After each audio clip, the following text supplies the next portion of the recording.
పాప సుగాలి ప్రీతి ఇష్యూ. పండ్లున్న చెట్టుగా రాళ్ళు పడతాయంటారు. ఎవరైతే చేయూతనిస్తారో, ఎవరైతే ఆదరిస్తారో వాళ్ళని తిడితే ఎట్లాగా? అసలు ఈరోజు సుగాలి ప్రీతి అనే కేసు ఎలా ఎక్కడి నుంచి బయటకు వచ్చింది మీరు చెప్పండి. ఇలాంటి అన్యాయం జరిగిందని ఎవరికి తెలుసు?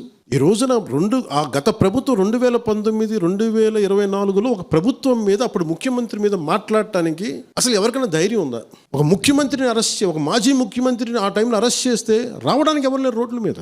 అలాంటి పరిస్థితుల్లో ఓడిపోయి 2 చోట్ల ఓడిపోయి ఉన్న ఒక ఎమ్మెల్యే వాళ్ళ పార్టీకి వెళ్ళిపోతే ఏ మానసిక స్థైర్యం, ఏ ధైర్యం, ఏది ఉంటుంది చెప్పండి ఎవరికైనా? మరి అలాంటి సమయంలో నేను ఒక తల్లి పడ్డ వేదన తీసుకున్నా. నాకే సరదానా 2 లక్షల మంది జనం మధ్యలో నడుచుకుంటూ వెళ్ళి ఆ సమస్యను హైలైట్ చేసి వాళ్ళు సిబిఐకి ఇచ్చారు. సిబిఐకి ఇస్తే మనకి ఇంటర్నల్ పేపర్ వర్క్ మనకి ఎలా తెలుస్తుంది? ఇంటర్నల్ పేపర్ వర్క్ వాళ్ళు ఇస్తే వాళ్ళు ఏంటంటే జీవో రిలీజ్ చేశారు. మా దగ్గర నుంచి వెళ్ళింది కానీ ఎక్కడికి వెళ్ళాలో అక్కడి నుంచి ప్రొసీడ్ చేయాలి, అక్కడ ఆపేశారు.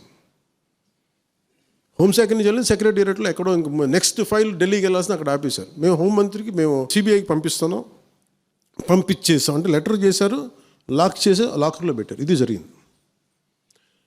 ఈ ప్రాసెస్లో ఏం చేశారు, వాళ్ళకి ఈ కేసు కొంచెం సెన్సిటివ్ కేసు కాబట్టి మీకు చెప్తాను. సుగాలి ప్రీతి నేను ఎందుకు కొంచెం సున్నితంగా మాట్లాడాలి ఈ విషయం ఏదంటే, మీకు ఒక అన్యాయం జరిగినప్పుడు, ఎవరికైనా ఒక అన్యాయం జరిగినప్పుడు మనం ఏం చేస్తామంటే, నాకు ఆ వ్యక్తికి శిక్ష పడాలి, ఇంకింతే ఉండాలి.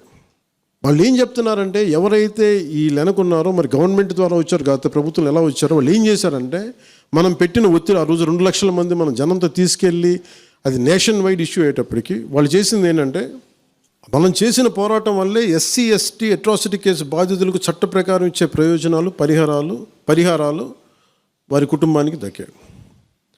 కర్నూలు రూరల్ మండలం దిన్నెదేవరపాడులో 5 ఎకరాల వ్యవసాయ భూమిని కేటాయింపబడింది. ఆ గ్రామం కర్నూలు నగరానికి 9 కిలోమీటర్ల దూరంలో ఉంది. ఈ రోజున మార్కెట్ వాల్యూ కనీసం ఎకరాకి అది వాళ్ళు చెప్పడం మీరు క్రాస్ చెక్ చేసుకుని 2 కోట్ల వరకు ఉంటుందని చెప్తా ఉన్నారు. వీరి కుటుంబానికి కర్నూలు కార్పొరేషన్లో కల్లూరు వద్ద 5 సెంట్ల ఇంటి స్థలాన్ని కేటాయింపు చేసిన ప్రభుత్వం. సెంటు 10 లక్షల నుంచి 15 లక్షల వరకు ఉంటుంది. పాప 2 తల్లిదండ్రులకి రెవెన్యూ శాఖలో జూనియర్ అసిస్టెంట్గా ఉద్యోగం ఇవ్వడం అయింది. ఇది కాకుండా ఇది మన పోరాటం వల్ల ఒత్తిడి పెట్టడంలో వచ్చినాయి. ఇవి కాకుండా నేను ఫస్ట్ టైం ఛార్జ్ తీసుకోగానే మొదట చెప్పిన మాట, పాపకి న్యాయం జరగాలి, ఏమేమి జరిగిందని సిఐడి చీఫ్ని నేనే తెలియజేశాను. డీజీపీ గారికి పంపించాను, అప్పుడు డీజీపీ గారికి తిరుమలరావు గారు, అలాగే సిఐడి అధికారులకు చెప్పాను, ఉన్నతాధికారికి, హోమ్ మినిస్టర్ గారికి చెప్పాం. ఇవన్నీ చెప్తే పోలీసు సిఐడి వాళ్ళు చెప్పింది ఏంటంటే, అసలు అప్పట్లోనే ఎవరైతే దీని వెనక కుట్ర వెనక ఉంది ఇవన్నీ చెప్తున్నారో ఏ డిఎన్ఏ తారుమారు చేశారు. ఎలా తారుమారు చేసి ఉండాలి? ఈ ఒత్తిడిలో వీళ్ళకి భూములు అవి ఇవి ఇచ్చేసి, మరి ఏం చెప్పారు నాకు తెలియదు కానీ వాళ్ళు, నాకు తెలిసి వాళ్ళు ఈరోజు పోలీసు చెప్తుంది ఏంటంటే, సాక్ష్యాలు వీళ్ళు చెప్తున్న వ్యక్తుల మీద వాళ్ళ డిఎన్ఏకి దీనికి మ్యాచ్ కావట్లేదు. ఇది వాస్తవం. కోర్ట్స్ ఏం చేస్తాయి, పోలీసు ఏం చేస్తారు, దీన్ని కూర్చోబెట్టి.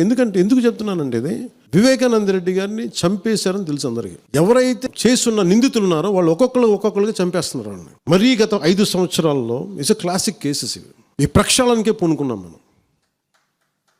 ఇది ముఖ్యంగా మన ఎమ్మెల్యేలకు కానీ, మీరు ఎంపీస్, యాజ్ అన్ ఎంపీస్ మీకు కూడా, మీరు ఈ కేసెస్ మీద మీరు రేపొద్దున అసెంబ్లీలో గళమెత్తాలి, మీరు తప్పదు. ముఖ్యంగా లా అండ్ ఆర్డర్, వీళ్ళు అందరూ తప్పించుకుంటూ వెళ్ళిపోతే ఇట్లా ఒక సోషల్ అన్రెస్ట్ వస్తుంది దీనివల్ల. అంటే వ్యక్తికి ఒక నేరస్తుడు చేసిన, ఒక కులానికి చెందుతాడు ఏదో ఒక నేరస్తుడు, మనం ఏం చేయలేము దానికి. ఇందాక అరుణ చెప్పినట్టుగా ప్రతి ఒక్కరు ఏదో కులానికి చెందాలి, వేరే దారి లేదు మనకి. మనం వేరేలా పొట్ల ఏదో కులానికి చెందాలి. కానీ తప్పు చేస్తే కూర్చోబెట్టి పలానా టక్కుమైన ఒక మాట అనేస్తారు, పలానా ఎక్స్ చేసాడు అన్నావు, పలానా కాస్ట్కి చెందిన వాడు చేసాడు అంటారు. అసలు కాస్ట్ ఎక్కడి నుంచి వచ్చి తెలియదు క్రైమ్కి. సో అందుకని మేము బీయింగ్ లీడర్ నేను చాలా సెన్సిటివ్గా మాట్లాడాలి. మరీ నేను మిగతా వాళ్ళు గబుక్కున మాట్లాడేసి, గత ప్రభుత్వ నాయకులు మాట్లాడేసి వెళ్ళిపోవచ్చు, ఈజీ అది. కానీ నేను అలా మాట్లాడకూడదు. దట్టు నేను ఇప్పుడు డిప్యూటీ సీఎం పదవిలో ఉన్నాను కాబట్టి నేను చాలా ఒళ్ళు దగ్గర పెట్టుకుని మాట్లాడాలి. అందుకని ఇవన్నీ మీరు ఒక్కసారి ఈ దీంట్లో కూడా ఆ పాపకి న్యాయం జరగాలి, దోషులు ఉంటే శిక్షింపబడాలి, దాంట్లో అసలు ఎప్పుడు లేదు. కానీ ఇలా ఒత్తిడి పెట్టాల్సిన వారికి కూడా నా విన్నపం ఏంటంటే, మీరు అసలు ఈ కేసు ఎవరి వల్ల బయటకు వచ్చింది మీరు చెప్పండి. సో మా త్రికరణ శుద్ధిని, మా చిత్తశుద్ధిని మీరు తక్కువ ఎంచిన. ఇక్కడ కేసులు వాళ్ళు కూర్చోబెట్టి నేను వెళ్ళి సాక్ష్యాధారాలు నేనేం క్రియేట్ చేయలేను. అక్కడ గత ప్రభుత్వం చేసిన తప్పులు కొనేసారు వీళ్ళు చాలామందిని. మరి ఏం కొన్నారు, ఎలా కొన్నారు, దీని మీద కేసు పెట్టాలి. ది లెట్ ఎంటైర్, ఇది నా ఒక్కడి కేసు కాదు, ఇది ఎంటైర్ సొసైటీకి ఇది సిచ్యువేషన్.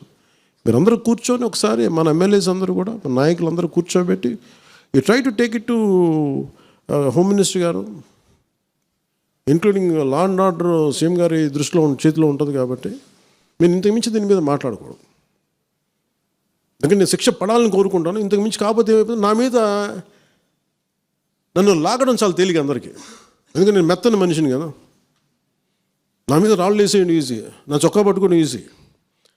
అదే గత ప్రభుత్వం ముఖ్యమంత్రిని పట్టుకోమని చెప్పండి, ధైర్యం కూడా చేయరు, ఇప్పటికీ ధైర్యం చేయరు.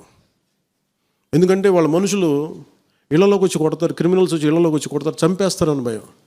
మనం ప్రజాస్వామ్యం కదా, మనం భరించాలి. అందుకని దయచేసి దీన్ని మీరు ఒకసారి కూర్చోబెట్టి ఒకసారి మన గౌరవ శాసనసభ్యులు, మంత్రివర్గ సహచరులు, లెజిస్లేటివ్ కౌన్సిల్ మెంబర్స్, పార్టీ నాయకులు అందరూ దీని మీద ఒకసారి, స్పోక్స్ పర్సన్స్, వీర మహిళ నాయకులు, మీరందరూ ఒక్కసారి కూర్చోబెట్టి ప్రతి ఒక్కరు కూడా దీని మీద, ఇది ఎందుకంటే ఇది ఒక కేసుగా చూడకండి, ఇది గర్ల్ చైల్డ్ తాలూకు ప్రొటెక్షన్ చాలా ఎసెన్షియల్. అందుకని దీన్ని సోషల్ మీడియా యాక్ట్ కానీ ఇవన్నీ మాట్లాడాలని పొద్దున్న నిర్ణయించుకున్నాం. ఇది ఒకసారి మీ దృష్టికి తీసుకొస్తా ఉన్నాను.